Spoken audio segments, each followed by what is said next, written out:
get this mic over here. All right, so I have a question for you, the listener. If you could earn a few percent APY without giving up custody of your Bitcoin, would you do it? Or maybe are you curious how bullish and well set up is Lightning right now, towards the end of 2025?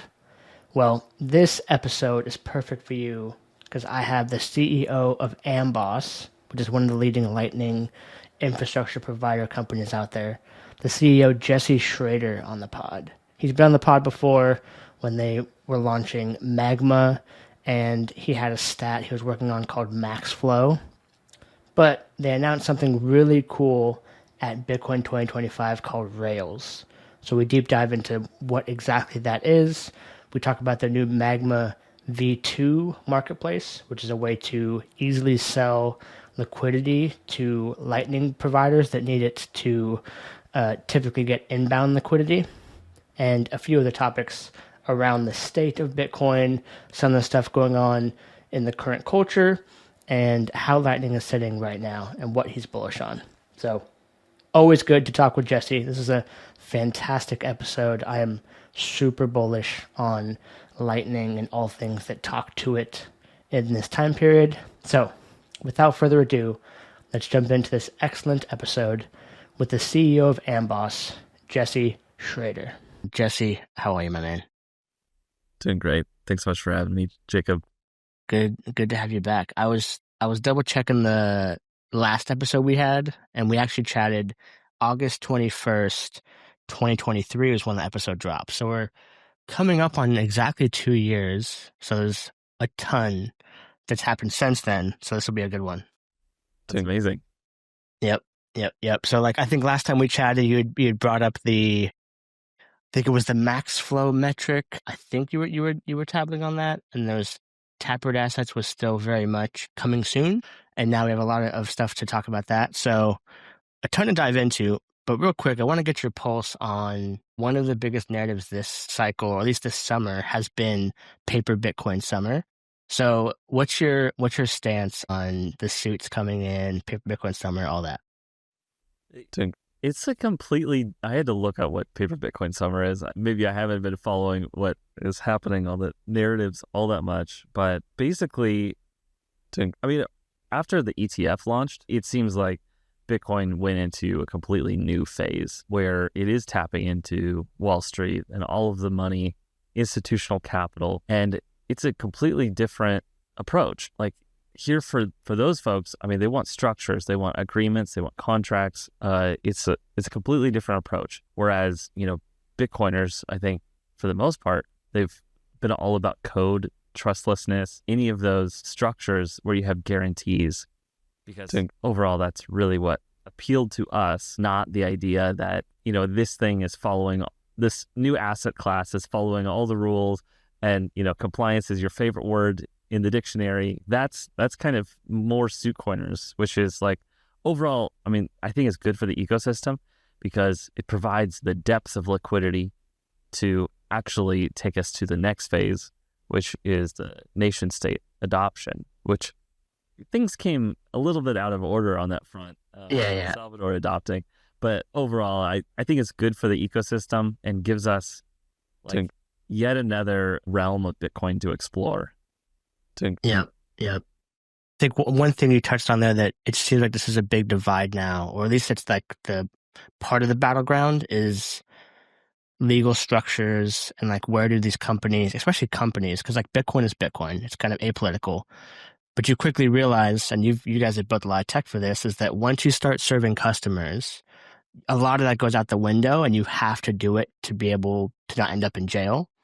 And so it does bring up this big question of going forward, is the model more like that, which is we get better at being legally compliant, and trustlessness is a side benefit for certain protocols, because there's so much when it comes to being a money transmitter and KYCing that most people just don't think about it, or they think that being non-custodial absolves you of all responsibility. It's a lot of unknowns there. So how do you see that playing out over time? Yeah, I think one thing that has definitely shifted was if you want someone, if you're running a business, you want someone to be able to get called into the courtroom because like that's how things are enforced. And so now we're kind of playing in their realm, which is the realm of contracts and legal enforceability.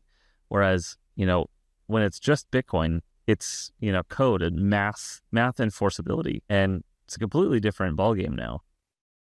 Yeah. Do you think there's a world where those two align, meaning what happens on the chain is largely what the court will side with? Or is that like, am I being too pie in the sky? Well, I would look at a business like Anchor Watch, for example, where you actually have a legal structure and then you have the math to enforce it.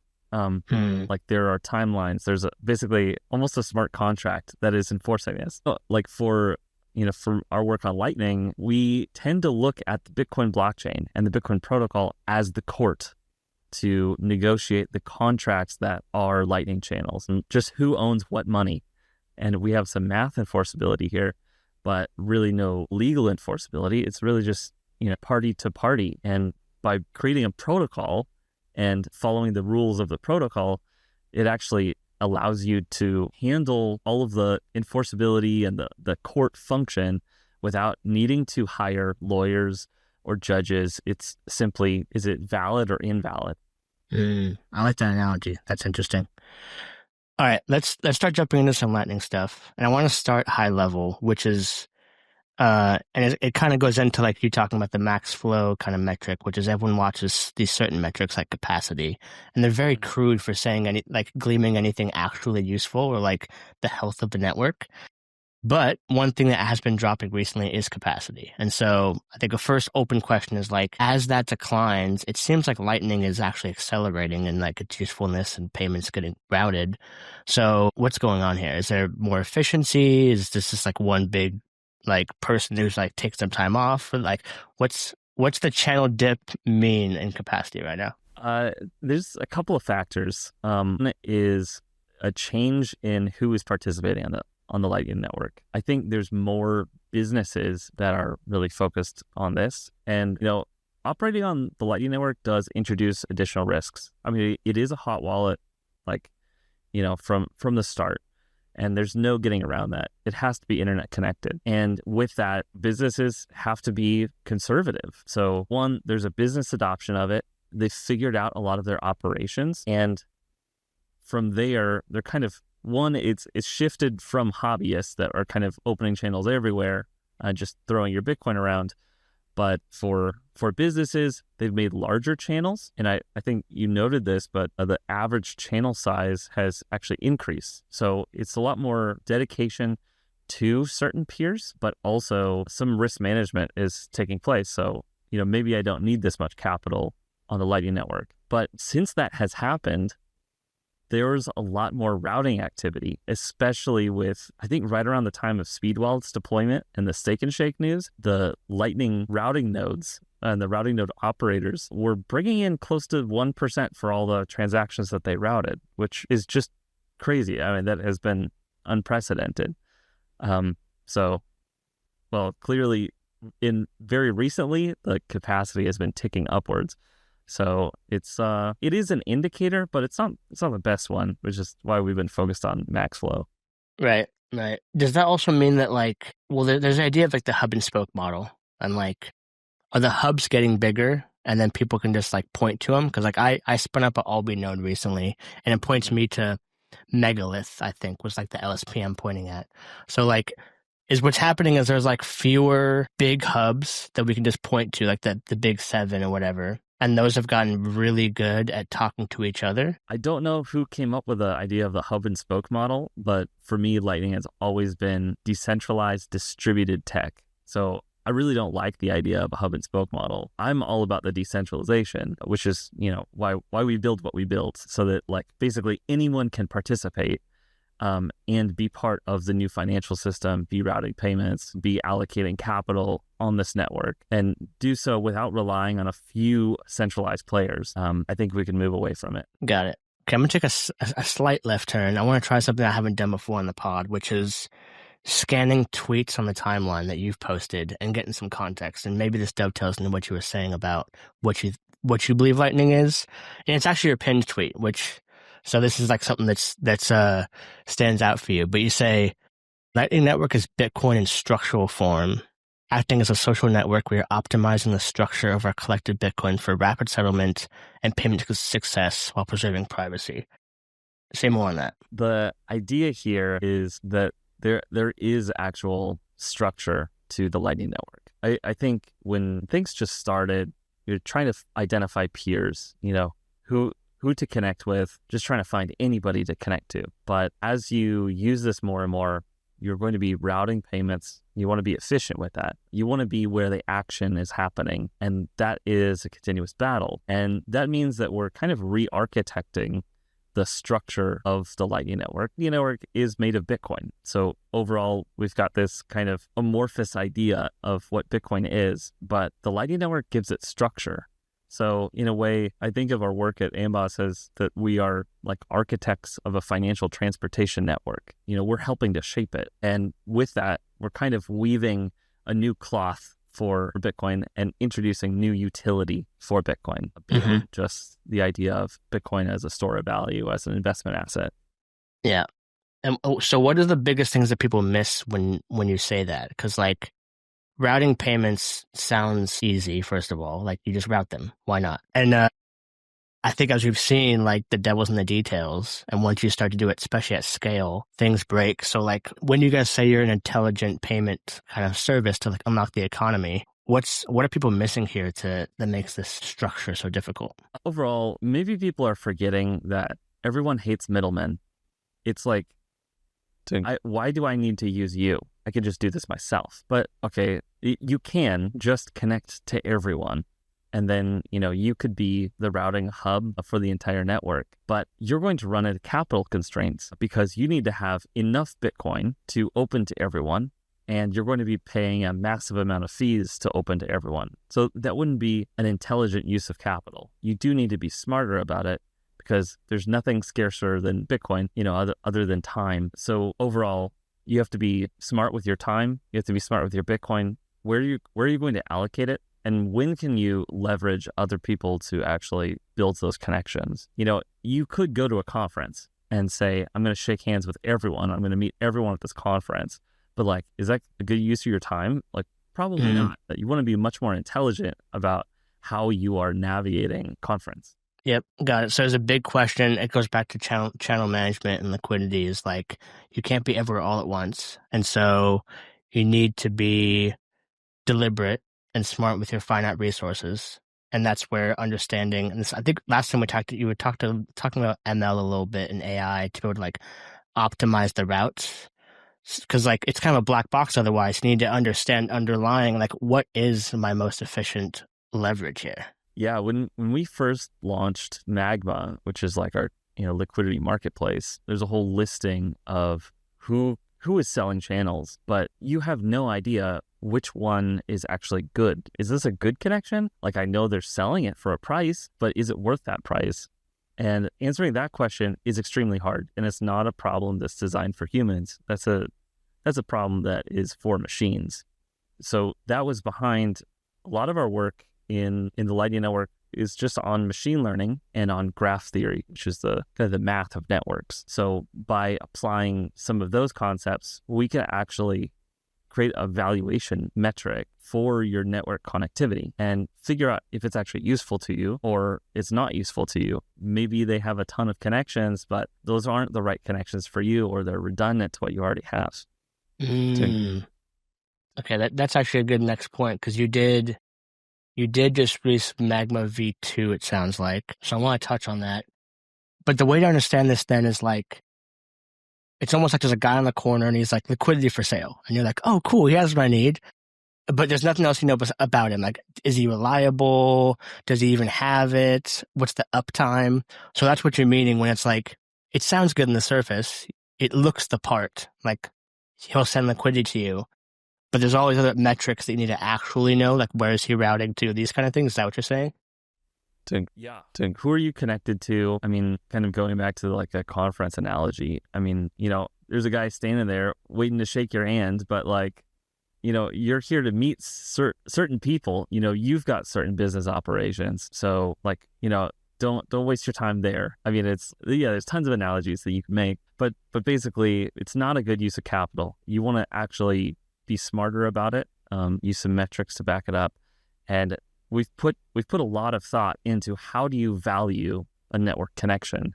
There's lots of ways to like unpack that problem. We were really trying to find one metric.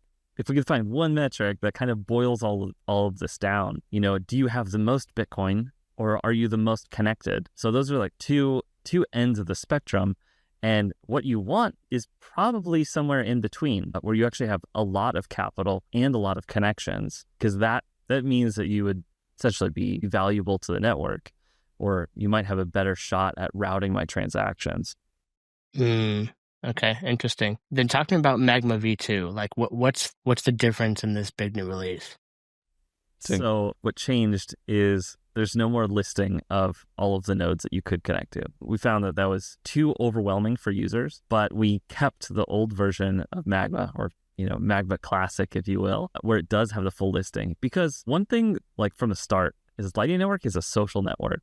So you actually want to find peers that you'd like to connect to. You want to connect with your plebs and affinity groups. And so we kept that function, but what Magma V2 is all about is the simplest user experience to actually get liquidity, which is what you need to operate a business and start receiving payments. Receiving payments is the difficult part when you're using the Lightning Network, and you want to be as reliable as possible. Otherwise, you're missing out on revenue. So Magma V2 means that you can put in your node pub key and then say, how much money are you putting towards liquidity, and then pay the invoice. Like, that's it.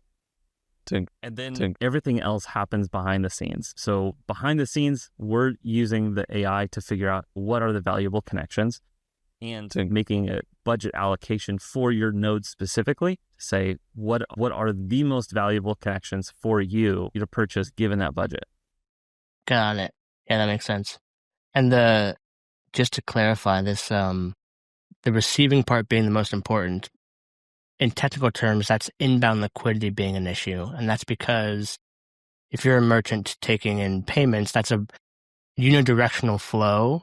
And so you need to have that typically skewed that way so you can then take it in enough, right? That's what's going on there? Yeah. It's really hard to find an analogy for this, but basically you want to get connected. You want the power company to attach to you. You don't want to go out and attach to the power grid yourself, with a clothes hanger.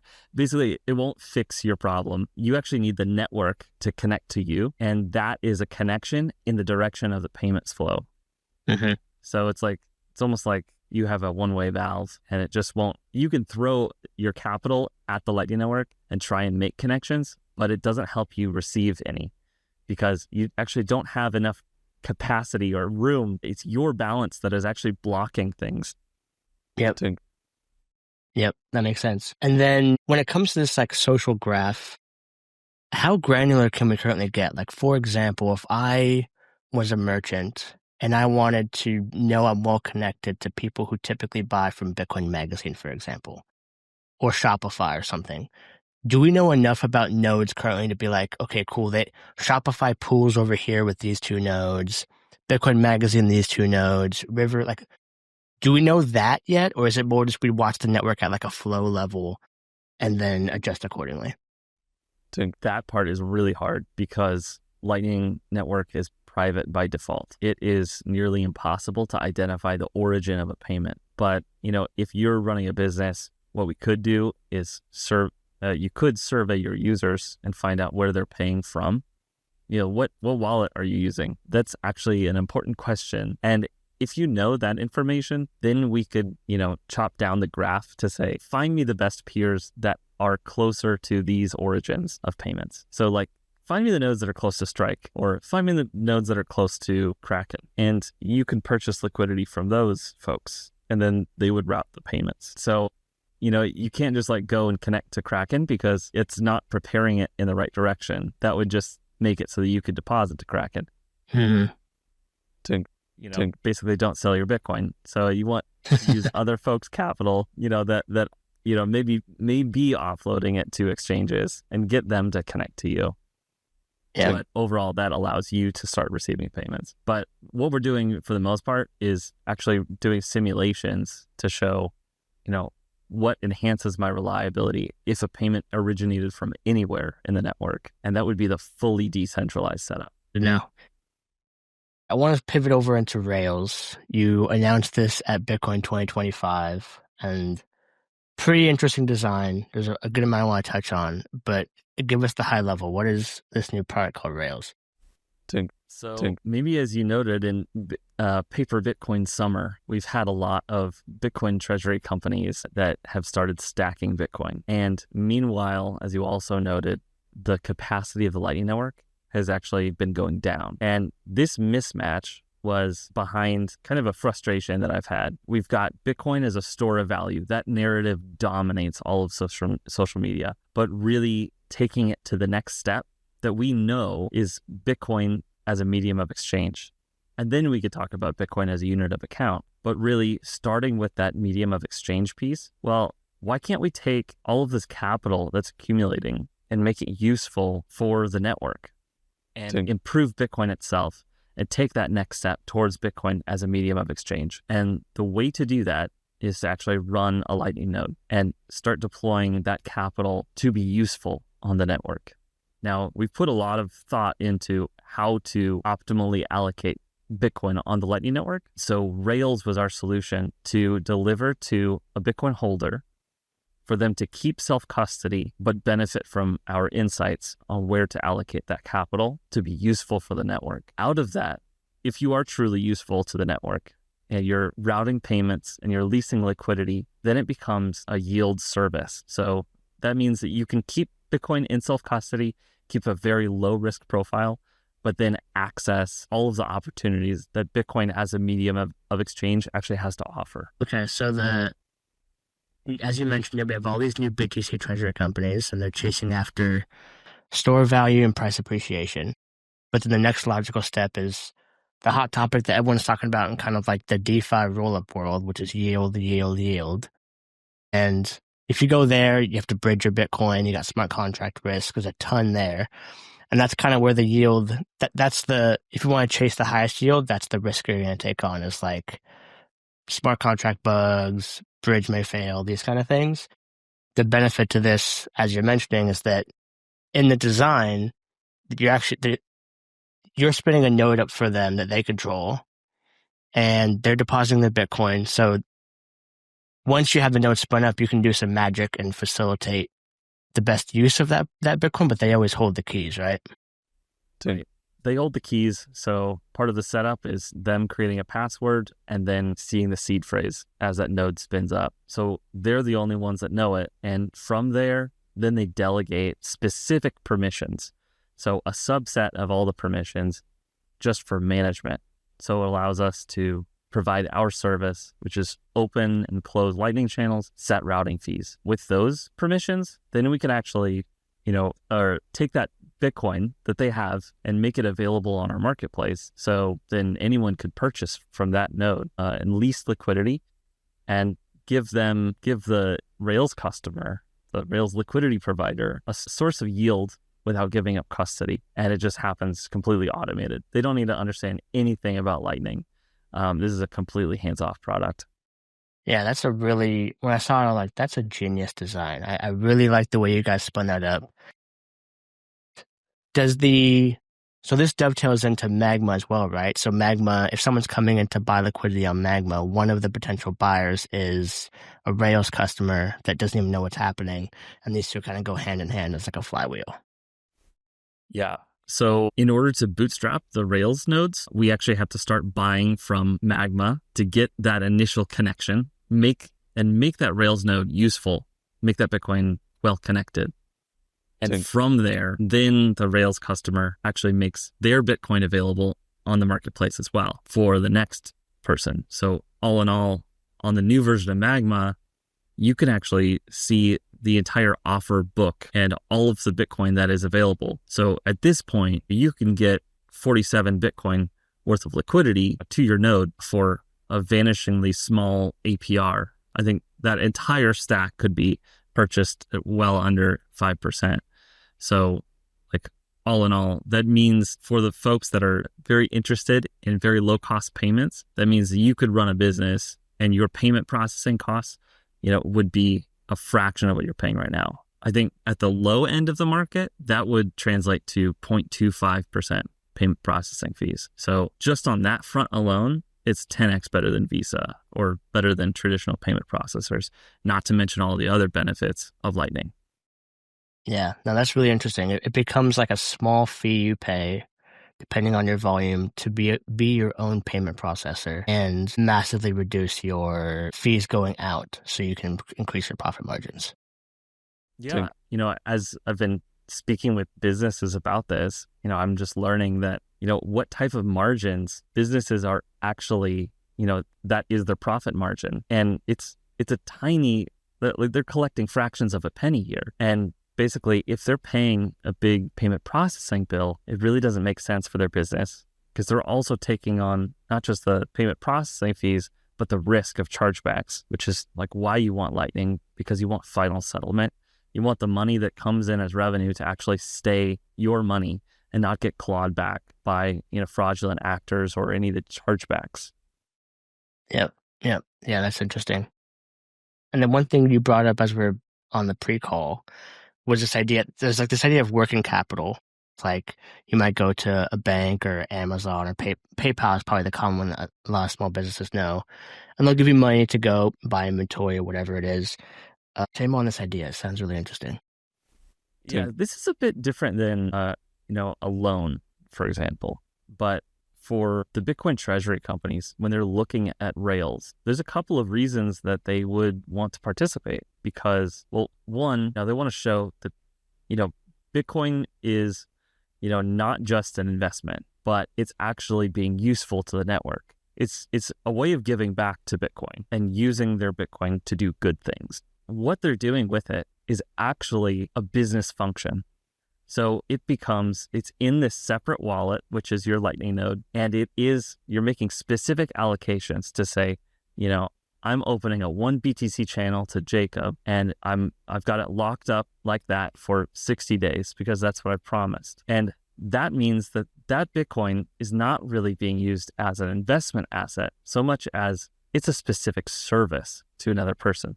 And it's providing a business function. And if that's the case, then it should resemble other things that show up on a company's balance sheet, where they're actually buying specific commodities and putting them to use. If you have like gold wires, for example, should you be paying the capital gains on your acquisition of gold if you actually need to use gold like for wiring or, to be the superconductive material? And the answer is no, like you shouldn't be subject to capital gains because like that is used for a specific business purpose. It's not an investment and shouldn't be taxed as such. So that would mean that if that approach or that principle was applied to some of our, to the IRS, that would mean that the Bitcoin that you have in Rails would not be subject to capital gains and it would be subject to regular like income. And that would be a complete game changer. But it does require that certain guidance changes, but that actually prepares Bitcoin like in a much better future. And this isn't just like a greed thing. It actually positions us better for when things like taproot assets come to Lightning Network. And we have to think about how that is treated because this is, a very fast financial transportation network. And we can't be thinking about capital gains for essentially micropayments that are flying through this thing at all times. Yeah, that's super, super interesting. And like the logic is sound. Like if you look at it, the gold example is very apt where, yeah, that shouldn't be taxed the same way. And we don't have precedent yet, so things have to change. But the nice thing about what you're saying is that all parties that touch Bitcoin would benefit from that, but especially the new suits, like that would benefit them. So now we have alignment for the ones who touch Wall Street and like DC more. Maybe they'll push for not just their own self-interest, but something that actually benefits everybody. That's really interesting. The whole game has been aligning incentives, and so that's what really gets me jazzed about Rails is because like we actually have incentive alignment. We can get the suit coiners, as they're called, basically just to start thinking about how can I support Bitcoin, the asset, Bitcoin, the technology, and, Bitcoin as, a useful commodity within our ecosystem. Yeah, that's beautiful. Okay, I want to touch on two more quick things with Rails. One is, who's the ideal customer for this? Because like you mentioned, Lightning was largely a hobbyist kind of node runners was like a thing, and it was like a badge of honor on your Twitter bio. And now that's kind of shifting into more established or advanced keepers. So is this Rails for everybody, or is it ideal for large LPs? Who's the best profile for this? Yeah. So one, I think we've touched on Bitcoin treasury companies. I think it is a fit for them. And also high net worth Bitcoiners, which comes at the threshold of 1 BTC. We had to draw the line somewhere, but basically at 1 Bitcoin, then you can create the large channels that would enable large payments to happen on the Lightning Network. And it's a super important piece because we don't just want Lightning to be used for micropayments and for zaps, although we love those things, but like we can already serve the machine economy and AI to AI payments over the Lightning Network today. But to take it to the next phase where everybody's using it, we need to be able to process large payments. And for that, you need large channels, bigger pipes, and you can fit more payments in there. More payments are fitting in that threshold that, is useful to the network. Because I would like to see the entire global economy move onto Bitcoin because I think it's better technology, it's more honest. But we need to get the infrastructure that aligns with that. And so that's what was behind that 1 BTC threshold. But most of our signups for Rails have been high net worth Bitcoiners that are above that 1 Bitcoin threshold. So it's really been awesome. That I'll mention here that I was not expecting at all is we got a lot of signups from people that are deeply into Islamic finance, because in Islamic finance, this idea of riba is forbidden, and that is essentially usury. So lending, yields derived from lending, but Rails is, delivers yields without involving lending or rehypothecation at all. And so the folks that follow Sharia law now have a new investment vehicle I shouldn't say investment vehicle, but a new service that actually gives them access to yield. Interesting. Yeah, I've heard about that. They're big on not charging excessive interest. And so this is a perfect product where it's like, it's based on the utility that you're providing at that time. And then you just take your little sliver. Wow, that's actually super cool. I had no idea that entire community was out there. And based on what I've learned, there are incredible pools of capital that are, looking for a home that also aligns with Islamic law. Yeah, interesting. All right, one more quick thing on Rails. As I was scanning your Twitter, there's a graph of the Rails cluster metrics, which, first of all, love public data on Lightning. Like, I'm a data nerd for this. I'm trying to see where's the alpha at, and it's so hard to find on Lightning. So props for posting that, first of all. But if you look at it, it's up and to the right. It looks like it's a beautiful chart. So what is the chart show, and how's adoption been since you guys launched Rails? Let's see. So we're 2.5 months after I announced Rails at Bitcoin Vegas. I think we're over 2,700 BTC in signups to deploy on Rails. So like $270 million is probably more than that. I'm just using easy math, but basically people have been looking for this for a long time, and Bitcoiners want yield. BlockFi told us that, Celsius told us that, FTX told us that, but what hasn't been available is a low risk way to participate. So with all of that capital and with all of the difficulty in getting Lightning Network data, we really wanted to put together the stats page for a couple of reasons. One is one open source of transaction counts that everyone can see. And some of the Lightning node operators are looking at that and saying, well, you could be routing way more payments. I'm routing way more. Well, great. Show me the data. But overall, what we're doing, just onboarding all these folks, now that we have that data, now we can start publishing it. I think it's going to be really interesting to watch. We're going to watch some very large transaction counts. We're going to watch it grow over month, because getting connected on a Lightning Network is getting cheaper with every Bitcoin that we onboard to Rails. So overall, yeah, now you can see it. Now you can connect to it. Now you can buy liquidity directly from the cluster if that's what you want to do. And I guess one last question on this yield topic. When it comes to APR, like these are very low risk endeavors. You self custody across the board for the most part. What's the kind of like average APR right now? And does it change if you're kind of being very active on Magma, let's say, and doing it on the marketplace versus if you're just going to go to Rails and have it be automated? Yeah. So one thing to highlight is basically anyone can participate. You don't need to be a Rails customer. Like you could get a Lightning node and you could actually start participating on Magma. You could create an offer. It's been like that for 4.5 years. It's been out. So after 4 years, we made an update to it. So now it's going to be even easier for people to actually participate, liquidity up for offer. But for the most part, like Lightning Network is demand constrained, not supply constrained at this point. But I have to bring on a whole bunch of supply in order to make a very compelling case. And I think we've done that because we talked about payment processing costs. Now they're a fraction of a percent in order to receive payments. So that's a huge unlock. And when we actually make that sale collectively as Bitcoiners, where businesses are receiving payments and like normal businesses, then we'll see the yield rates start to rise.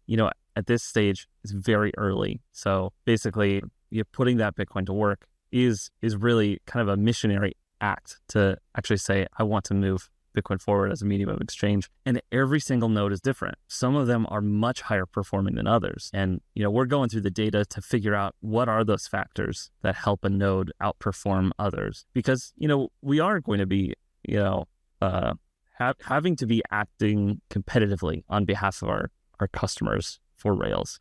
We want to be applying the best intelligence to get them the highest returns possible on Lightning Network without introducing undue risk. So anyways, that's what's behind it. So here's the data to show it. Now you can see it on the stats dashboard. Yeah, interesting. And then real quick, so Cash App has a very profitable Lightning node. Is that something that they're doing in the routing? Is it one of their distribution benefits? Do we not exactly know why theirs is performing so well? I've actually kind of discussed this and diagrammed it out pretty extensively. We did a webinar with Voltage to actually show how Cash App is going about doing this. And what we learned is they're not even tapping into the liquidity leasing markets. This is simply about their withdrawal volume from Cash App. And thankfully, for Cash App users, many of them are withdrawing to self-custody over the Lightning Network. And when you have that level of users that are all withdrawing to self-custody, it sets up possibly the best scenario imaginable on the Lightning Network. If you're sending payments, you're winning, because if you have like withdrawal volume and sending a ton of payments, then you're actually accumulating the most valuable resource in the Lightning Network, which is inbound liquidity. And that liquidity has a market value, because what you can do is open a single channel to a swap service, and that enables other people to take their Lightning that's on their Lightning node and actually move it to cold storage. And the way that actually occurs is it routes a payment through the existing channels and gets them to another swap service node. And so it actually reverses the flow of the withdrawals. And you can charge a lot for routing payments to a swap service. I see. So here's the alpha. You want to connect to a swap service if you have a lot of inbound liquidity, because you can monetize it. That's interesting. Okay. I want to pivot in. You mentioned demand. The network is demand constrained right now, which is by extension means most people are holding their Bitcoin and they're not really using it for payment, so it's not going in that direction. And the way this kind of manifests out in the world is that people hold their sats, they spend things like USDT. And so, as we've seen, Tether is coming to taproot assets in a big way. So, I guess, what's your thoughts on that? And then two, will Amboss be supporting that in the product? Is that coming in the pipeline? I'm very curious about this dance between sats and stables on the network. Yeah. Taproot assets unlocks a ton of things, because now you don't just have, for us, I'm problem focused. I'm an engineer. So that helps me design the solution to this. But basically, I'll talk about the problem for merchants is for most people that you talk to, most businesses, you say, can I pay you Bitcoin? Can I tip you in Bitcoin? Can I, pay for my goods and services? Can I pay my power bill in Bitcoin? Can I pay my tax bill in Bitcoin? And the reasons that you get why not often revolve around the volatility of Bitcoin. And because Bitcoin is volatile, you can try and argue with them to say, no, we like the volatility. Trust me. But like they don't want volatility, which means they want essentially stablecoins. So they need a way to interface and speak the same language as Bitcoin, but then collect an asset that doesn't change in value relative to their fiat currency or what they're used to, what they have to pay bills in. So USDT coming to the Lightning Network is a huge, huge unlock because that means that, Amboss can develop products where, we could provide USDT liquidity and interface with the rest of the Lightning Network and speak that, common tongue of finance, which should be Bitcoin on the Lightning Network. Yep, so that's huge. That's going to be a huge unlock. And a big question for us is, are we ready? Because stablecoins last year did $20 trillion in volume. And moving all of that onto the Lightning Network means a lot of building. So basically, we've racked up all of this supply in preparation for the demand of all of these stablecoin payments occurring over the Lightning Network because, USDT or Tether has switched from blockchain to blockchain, and the transaction fees have been rising sometimes exponentially. Tron is, costs $3 to $6 per transaction. And for Lightning Network payments, we're watching larger and larger payments happen at, fractions of a cost. I mean, it should really cost the cost of a digital signature, which is essentially zero. So here we have peer-to-peer commerce, scalable technology, ready to go. We've got the supply now. We're basically just waiting for Tether to actually start to natively issue their stablecoin on the Lightning Network. And, if they don't do that, then we can come up with another version of Taproot assets or another asset to issue as a Taproot asset to use on the Lightning Network and move forward from there. I mean, there could be another stablecoin that takes Tether's place, if it takes too long. But, we're ready to build because the technology is there. And, it pains me to see that this isn't live yet, that Bitcoin isn't used in every single payment that's happening in the economy. Yep. Yeah, when soon, but very exciting. Okay, last couple questions. We're coming up on time. One of the big developments recently has been Lightspark's been a big entrant in the game, and you have two new protocols, Arc and Spark, that are off-chain scaling solutions. I'm very curious about these new protocols that speak Lightning, as some people are calling it. Like they can interface with Lightning, and it makes, in my mind, there's no more siloing like a sidechain. You have to go there and it becomes its own little world. Everything connects to Lightning and Lightning becomes the actual backbone of the entire economy. And you can do more fun stuff on Spark or Arc. How are you seeing these new developments like Spark and Arc? I'd feel similarly, as the Bitcoin layer 2, that whole narrative started to, take off. Basically, I got a list of all of the Bitcoin layer 2s that are coming, which kind of blew me away because like creating a new blockchain has been tried out. It doesn't work. It doesn't fix the problem. But now we're building on Bitcoin. That has been the narrative. We're building on Bitcoin. We're issuing a new layer 2. But overall, what I've learned is all of them either have immediate plans or it's part of their roadmap to connect to the Lightning Network because it will have that depth of liquidity.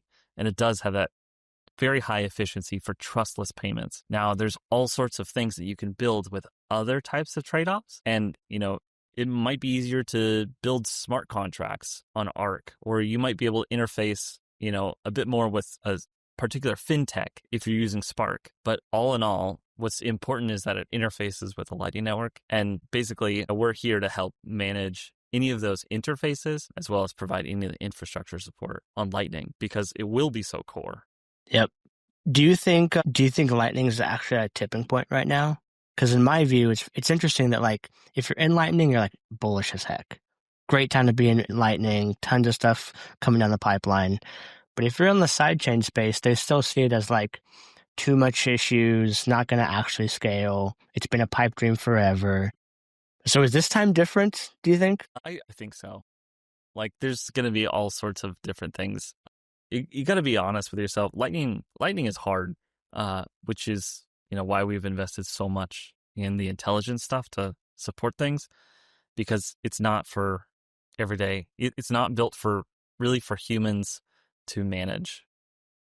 So basically, you need to be able to automate this thing. You need to be able to make super, n-dimensional decision making in those connections. At the end of the day, it's still a trustless and highly scalable technology. And it doesn't involve trust assumptions, which is a really, really nice piece. Because when you're thinking about ultimate scalability, like, what is the technology that will scale to the level of HTTP requests? Like, Lightning is that tech. And you might have another blockchain or side chains or drive chains that can add multiples to scalability, but none of them are going to reach that threshold of the HTTP request. You can't actually scale a blockchain with more blockchains as much as they want to. Last quick question is, you're in Lightning daily.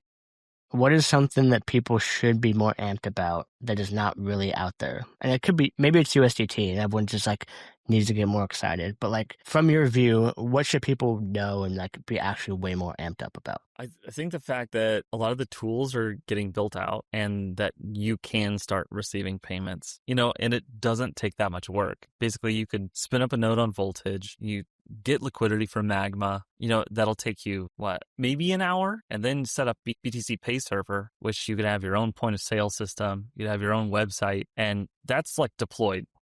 I've set up a shop, within 2 hours, and it was functional and I was taking payments. It's not that difficult. Anybody can do it.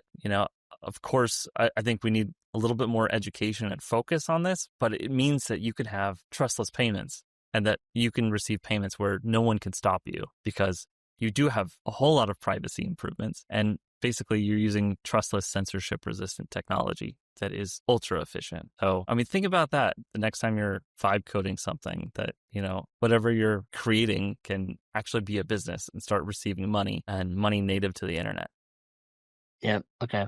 That's well said. Yeah, it is. I can testify. It's definitely easier to spin up a node and be your own little mini bank than you would think. I use Albi and they make it dead simple. And it does feel cool to know the sats in this wallet on my screen are literally my sats protected in my, little server. That peace of mind feels pretty cool.